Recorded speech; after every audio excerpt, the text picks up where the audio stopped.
What are strings?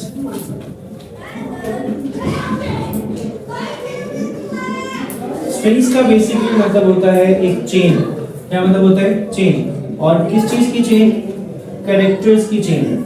यानी कि characters को एक कैटेगोरिकली एक कंसिस्टेंट ऑर्डर में रखना, तरतीब में रखना, वो हमारे पास एक स्ट्रिंग कहलाता है। अब स्ट्रिंग में न्यूमेरिक वैल्यूज तो आती हैं, बट ज्यादातर हमारे पास स्ट्रिंग में क्या आती है? जो कैरेक्टर्स की वैल्यूज होती है, लाइक जो न्यूमेरिक वैल्यूज वगैरह को एक्सक्लूड कर दे, जो सिर्फ आपका नाम हो, आपका एड्रेस हो, फोन नंबर हो, इन तमाम चीज़ों को स्टोर करता है। अब ज़्यादातर ना इसकी सिंपल सी जो एग्जांपल है ना, वो आप ऐसे समझ लें जैसे आप लोग कोई अपना फॉर्म वगैरह फिल करते हैं ना, तो उस फॉर्म वगैरह फिल करते हुए आपके पास क्या होता है?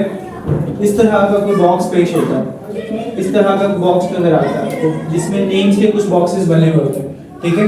अच्छा, पहली चीज याद रखिएगा कि स्ट्रिंग्स ज्यादातर तो कैरेक्टर्स के ऊपर काम करता है, और इसके लिए हेडर फाइल जो हमारे पास लगती है वो एक एक्स्ट्रा हेडर फाइल होती है। जैसे आईओ स्ट्रिंग तो लगाना है, लेकिन इसके अंदर क्या लगाना है आपने? स्ट्रिंग डॉट एच तो आजकल शायद नहीं आता, तो स्ट्रिंग की हेडर फाइल हमने लास्ट में लगानी है। इसके अलावा स्ट्रिंग्स के फंक्शन इस्तेमाल होते हैं। स्ट्रिंग की जितनी भी टाइप्स है ना, आगे जाके गेट्स है, पुट्स है, कंकैटिनेशन है, कंपैरिजंस है, कॉपी है, ये सारे के सारे स्ट्रिंग की कॉपीज में आते हैं। इस सब में भी आपने क्या लगाना है? स्ट्रिंग्स लगाना है। हम इससे आगे जाके बात कर लेंगे स्ट्रिंग डॉट गेट क्या होता है, स्ट्रिंग कंकैटिनेशन, कॉपी, पहले तो बड़ा बताया होता है। अच्छा, इसका इस्तेमाल क्या होता है? इसके इस्तेमाल में ना हम एक चीज यूज करते हैं जो अब लास्ट में यूज करेंगे, which is a null vector. वो मैं बताऊंगा आगे जाके कि नल वेक्टर होता क्या है, लेकिन अभी समझ लें कि स्ट्रिंग हम इस्तेमाल क्या करते हैं। ऐसे कोई वर्ड है, जैसे कि सपोज करें कि हम नाम रख लेते हैं, ये दिसंबर है ना, दिसंबर, ठीक है। अब दिसंबर ऐसे लिखा हुआ है, लेकिन इसकी चेन को इस तरह से करना, हम इसको इस तरह से लिख सकते हैं। एक तरीका तो ये है।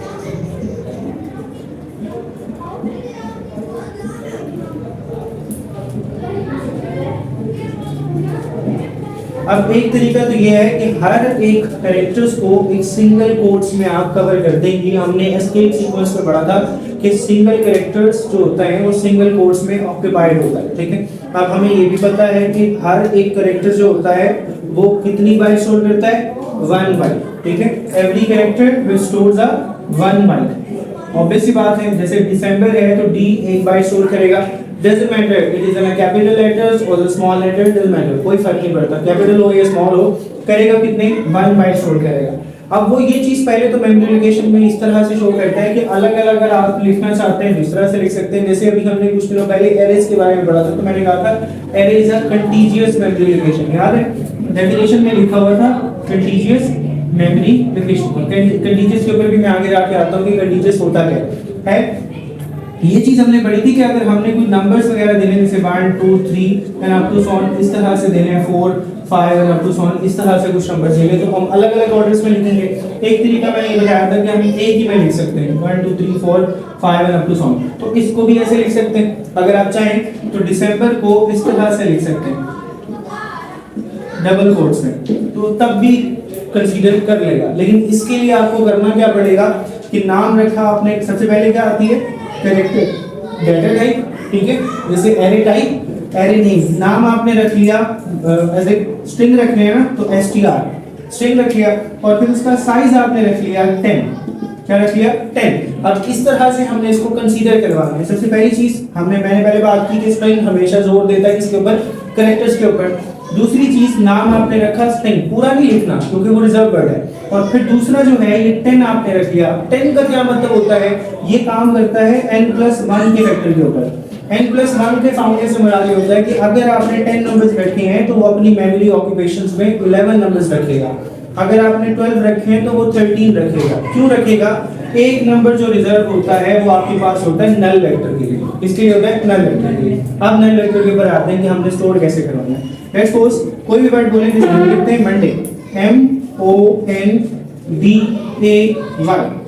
अब आपने ये तो लिख दिया, अब अलग अलग बॉक्सेस में तो शो नहीं होगा, हम तो सिर्फ अपनी सेटिस्फेक्शन के लिए लिख रहे हैं। जैसे आप नाम फिल कर रहे हैं यहाँ पे, तो आपने लिख दिया, लेकिन अब ये दो बॉक्सेस बच गए और मैं नहीं चाहता कि इसको फिल करवाएं, मैंने इसको शो नहीं करवाना, मैंने इसको प्रिंट नहीं करवाना। तो मेमोरी लोकेशंस के अंदर बजाय आपने खुद नहीं लिखना, कंप्यूटर खुद ब खुद ऑक्यूपाई करके इसको क्या कर देगा, नल वेक्टर कंसीडर कर देगा। अब एज इट इज आपके पास कैरेक्टर्स कितने बचे हैं, 1 2 3 4 5 6। आपने स्पेस कितनी ली थी, 6 थी, यहाँ पे आपने लिख दिया 6, लेकिन मेमोरी लोकेशन के अंदर वो ऑटोमेटिकली 7 नंबर कंसीडर करेगा। कितने करेगा, 7 नंबर। कैसे कंसीडर करेगा, क्यों, क्योंकि पहला नंबर तो 0 होता है, आप 6 पे लिखेंगे तो ऑटोमेटिकली टोटल नंबर कितने बन जाते हैं, 7। लेकिन अगर आप टोटल 5 भी लिखते तो तब भी ऑटोमेटिकली वो कितने रखता है, एक एक्स्ट्रा नंबर रखता है। लेट्स सपोज मैं 5 यहाँ पे रख लेता, 5 साइड रख लेता, तो मतलब 6 वैल्यूज बनती ना, 0 1 2 3 4 5। अब 5 तक, 0 से लेकर 5 तक कितने नंबर्स बने, 6, तो मैंने यहाँ पे रखा हुआ है 5। ऐसे है, तो जो एक्स्ट्रा मेमोरी है वो ऑटोमेटिकली किसके जरिए असाइन हो जाएगी, कंपाइलर के जरिए। मतलब कंपाइलर ऑटोमेटिकली इसको नल वेक्टर के तौर पे यूज करे। अब नल वेक्टर होता क्यों है इस्तेमाल, ये होता है ending the situation, ending the situation, situation को एंड करने के लिए इस्तेमाल होता है। मींस के मुझे अगले जितने भी कैरेक्टर्स हैं वो स्टोर नहीं करवाने, मुझे नहीं चाहिए। मैंने यहाँ पे 50 साइज लिख लिया, नाम आ गया मेरा 3 कैरेक्टर्स में अली, तो मुझे बाकी नहीं चाहिए, तो ऑटोमेटिकली खुद से क्या कर देगा, उसको टर्मिनेट करके नल वेक्टर्स के जरिए बाकी सबको इग्नोर कर देता है, तो सिर्फ इन चीजों को स्टोर करवाता है। ठीक है, स्ट्रिंग का फायदा एक तो ये है। लेट्स सपोज अब हम ये कर लें कि इसका एड्रेस क्या होता है। सपोज करें कि इसका एड्रेस है 7551, तो अगला ऑटोमेटिकली कितना होना चाहिए, 7552। कितना होना चाहिए, 2, क्योंकि कंटीजियस मेमोरी लोकेशन है। कंटीजियस का मतलब मैंने क्या बताया था, कंटीजियस का मतलब होता है साथ साथ, कंसिस्टेंट ऑर्डर के साथ, साथ साथ। तो मींस अगर ये 1 ले रहा है तो अगला कैरेक्टर ऑटोमेटिकली 4 बाइट लेगा, इससे अगला लेगा, फिर ये कितना हो जाएगा, 7553, ये 4, ये 5, ये 6 और ये 7। अब ये शो नहीं होगा आपके पास मेमोरी के अंदर, लेकिन ऑक्यूपेशन तो लेगा ना, जगह तो ले रहा है, ऑटोमेटिकली सी बात है ना, स्टोर आपके पास शो नहीं होगा। इसी वजह से आप जब भी कोई नाम वगैरह लिखते हैं ना, तो इसके लिए हम अलग एक सेपरेट आपको डॉट की शक्ल में ना एक कर्सर नजर आता है चलता हुआ। नोटिस किया कभी जब हम नाम लिख रहे होते हैं तो नाम के आगे आगे इस तरह की लाइन कर्सर चलती नजर नहीं आती, which is called a null vector. हमेशा आप इंस्टाग्राम वगैरह पे हम स्टोरीज लगाते हैं तो उसके अंदर ना कुछ कैप्शन वगैरह लिखते हैं, तो उसमें ना कुछ लिमिटेशंस होती हैं। वो कहते हैं कितने कैरेक्टर से ज्यादा आप एक्सीड नहीं कर सकते, लेकिन फिर भी लास्ट में आप नोटिस कीजिएगा कि लास्ट में कर्सर की स्पेस होती है। मतलब यहाँ तक आकर वो खत्म हो गया, लेकिन कर्सर फिर भी यहाँ पर है, विच मीन वो डिनोशन कर रहा है कि यहाँ पर एक स्पेस खाली है जो कि नल वेक्टर की है, और वो किसने असाइन करवाई है, कंपाइलर ने खुद से।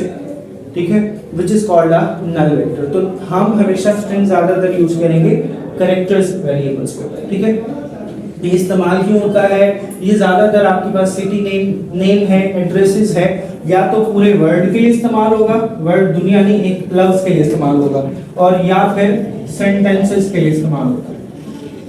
अब सेंटेंसेस अगर लिखने ना, वर्ड तो एक सिंगल कैरेक्टर होता है ना, सिंगल वर्ड होता है ना, जैसे मैंने लिखा अहमद। अब अहमद के आगे मैं नाम लिखता हूँ, या अहमद के आगे मैं कुछ और लिखना चाहता हूँ, जैसे अहमद इज समथिंग, कोई भी एक सेंटेंस बन गया ना।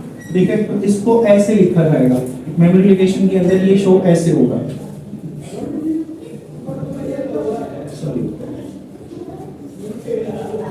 ठीक है, तो ऑटोमेटिकली एक और असाइन कहाँ हो जाएगा, यहाँ पे नल वेक्टर, वो खुद ब खुद असाइन कर देगा। और ये आपको शो नहीं होगा इस तरह से, असाइन शो नहीं होगा, ये बिहाइंड द सीन चल रहा होता है, ये कंपाइलर चला रहा होता है ऑटोमेटिकली पीछे से, वो खुद ब खुद असाइन करके कह रहा होता है। अच्छा, कभी कभी ना प्रॉब्लम ये आती है कि हमें साइजेस का प्रॉब्लम होता है। लेट्स सपोज मुझे नहीं पता, अब मैं कैरेक्टर थोड़ी गिनने बैठूंगा। लेट्स सपोज मैं एक पैराग्राफ लिख रहा हूँ और मैं कहता हूँ कि मुझे पूरा पैराग्राफ चाहिए, और मैं अगर उसका कैरेक्टर गिनने बैठ जाऊँ और फिर मैं उसका साइज असाइन करवाऊँ, तो फिर मेरा क्या फायदा इतने बड़े कंपाइलर को यूज करने का। उसमें प्रॉब्लम ये आती है, तो उसमें आपने क्या करना है, आपने उसको पैराग्राफ तो दे देना है, लेकिन आपने उसका साइज असाइन नहीं करना। ठीक है, ये आपको कंपाइलर फायदा देता है। जैसे हमने रोज एंड कॉलम्स में नहीं पढ़ा था पिछले दिनों, मैंने कहा था रोज ना दे, कॉलम मस्ट है।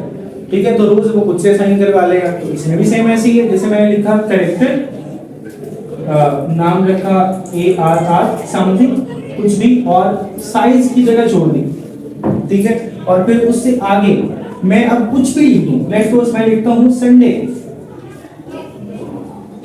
तो वो खुद ब खुद असाइन कर देगा कितना कैरेक्टर्स कितनी वो देगा, ऑक्यूपेशन देगा 1 2 3 4 5 6 और एक वो जो एक्स्ट्रा था 7 नल वेक्टर, वो खुद ब खुद बता देगा कि इसकी स्ट्रिंग कितनी है। और ये आपको अगर जानना है ना कि मुझे कैसे पता कि मैंने कितने वर्ड्स लिखे हैं। अच्छा आप लोगों ने नोटिस किया, आप लोग के इंग्लिश के पेपर में अशोक आता ऐसा है ऐसे, और वो कहते हैं 400 to 500 वर्ड्स आता है ना। अब आपको लगता है वो टीचर बैठ के गिनता होगा वर्ड्स, इतना टाइम जिसके पास होता है वो वर्ड्स तो नहीं गिनता, वो अंदाजा लगाता होगा। लेकिन अगर कंप्यूटर के जरिए पेपर चेक, आजकल फेडरल के तो कंप्यूटर के जरिए चेक होते हैं, तो कंप्यूटर में कैसे पता चलता होगा कि वो 400 वर्ड्स हैं या फिर 500 वर्ड्स हैं? तो वो ये बताता है। कैसे बताएगा? ये लगाने के बाद अब साइज ये बताएगा तो नहीं, साइज तो मुझे शो करवाना है। साइज कौन शो करवाएगा? सेट विड्थ की तरह, जो सेट विड्थ है ना, सेट w, वो बता देगा कि पेज नंबर 104 पे एक प्रोग्राम लिखा हुआ है जिसमें हमने number of bytes, number of characters, integer, floats वगैरह के बारे में लिखा है। फिर प्रोग्राम नंबर 4 है या 5 है, प्रोग्राम नंबर 5 है, देखो प्रोग्राम नंबर 5 है, 104 है, 105 पर, 104 पर है, 102 पर है सेट विड्थ, जिसमें कैरेक्टर है, इंटीजर है, बाइट्स है, फ्लोट है, डबल है, लिखा हुआ है ना। और नीचे देखो इसकी बाइट्स कितनी लिखी है, 1 है, 4 है, 8 है, लिखा हुआ है ना। तो ये कौन बता रहा है? ये कंपाइलर बता रहा है ना, आपने तो इंटीजर दिया ना खाली। तो इसी तरह जब आप सेट विड्थ देंगे ना तो इसकी विड्थ खुद ब खुद बता देगी कि इसका साइज कितना है, ऑटोमेटिकली बता देगी। और उसके लिए हम फिर scene.get साइज, कंपैरिजंस, कंकैटिनेशंस वगैरह, कॉपी वगैरह पढ़ लेंगे, आगे जाके बता दूंगा, ठीक है। वो उसकी टाइप्स की क्लियर हो गया, यहाँ तक मसला तो नहीं। बस ये याद रखना कि स्ट्रिंग्स हमेशा कैरेक्टर्स में ज्यादातर, जब हमने इंटीजर्स में भी स्टोर होती है लेकिन इंटीजर्स की जरूरत नहीं पड़ती हमें, फ्लॉट भी यूज नहीं करेंगे हम इसके अंदर, हम ज्यादातर यूज करते हैं इसमें अल्फाबेट्स वाली चीजें, ठीक है। तो आज के बाद जब भी कोई नाम लिखना है या कोई भी चीज लिखनी है उसके अंदर, तो हमने हेडर फाइल में स्ट्रिंग यूज करना है और कंपैरिजंस के अंदर भी स्ट्रिंग यूज करवाना है, इंटीजर फ्लॉट को छोड़ दें, ठीक है। तो स्ट्रिंग ही इस्तेमाल करना है, ठीक है जी, तो मसला तो नहीं है। इससे अगला जो लेक्चर है ना scene.get का, वो सेम टू सेम ही बताएगा जिसमें हमने साइजेस के बारे में बताया, ठीक है।